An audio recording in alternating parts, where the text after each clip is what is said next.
তোমাদের বলবো গ্র্যানির বাস্তব কাহিনী সম্পর্কে। তো কাহিনী শুরু হয় এখান থেকে। এক গ্রামে জঙ্গলের কাছে নিরিবিলি একটি জায়গায় একটি বাড়ি ছিল।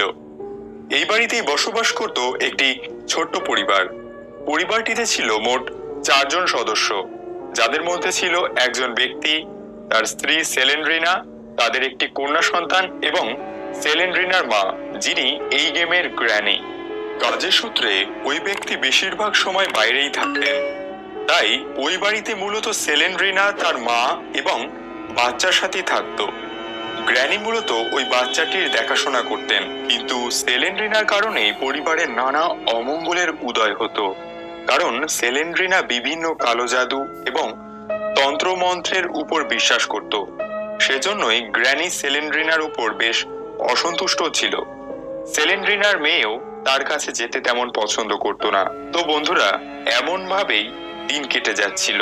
সেলেন্ড্রিনা একদিন একটি ব্ল্যাক ম্যাজিকের বইতে পড়ে কিভাবে কালো জাদুর মাধ্যমে প্রচুর শক্তিশালী হওয়া যায়, কিন্তু সেই বইতে লেখা ছিল নিজ সন্তানের বলির মাধ্যমে এই শক্তি অর্জন করা সম্ভব। এটা পড়ে সেলেন্ড্রিনা অনেক ভাবনা চিন্তা করে অবশেষে তার সন্তানকে বেছে নেয়। সে তার সন্তানকে বলি দেওয়ার সিদ্ধান্ত নেয়।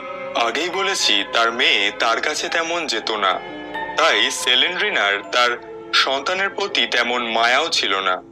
সেলেন্ড্রিনা তার সন্তানকে বলি দিয়ে দেয়। এই ঘটনা গ্র্যানির নজরে আসে।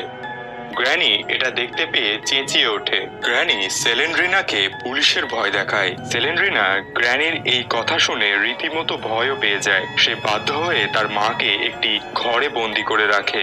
লোভের বশে সেলেন্ড্রিনা একদম উন্মাদ হয়ে যায়। দীর্ঘদিন গ্র্যানি ঠিকমতো না খেতে পেয়ে প্রায় মড়ো অবস্থা হয়ে পড়ে। এরপর একদিন সেলেন্ড্রিনার মেয়ের আত্মা গ্র্যানির উপর ভর করে। ক্ষোভে এবং রাগে গ্র্যানি সেলেন্ড্রিনাকে হত্যা করে।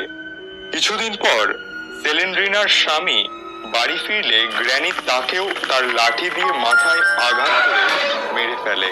এর কিছুদিন পর ওই বাড়ির সামনে একটি গাড়ি খারাপ হয়ে যায়। ওই গাড়ি চালকটি গ্র্যানির বাড়িতে সাহায্যের জন্য যায়, কিন্তু গ্র্যানি এতটাই নিষ্ঠুর হয়ে গেছিল যে সে ওই লোকটিকেও মাথায় আঘাত করে। লোকটি যখন জ্ঞান ফেরে তখন সে একটি চিরকুট পায়, যাতে লেখা ছিল আর মাত্র 5 দিন। অর্থাৎ ওই বাড়ি থেকে 5 দিনের মধ্যে না বেরোতে পারলে তার মৃত্যু নিশ্চিত।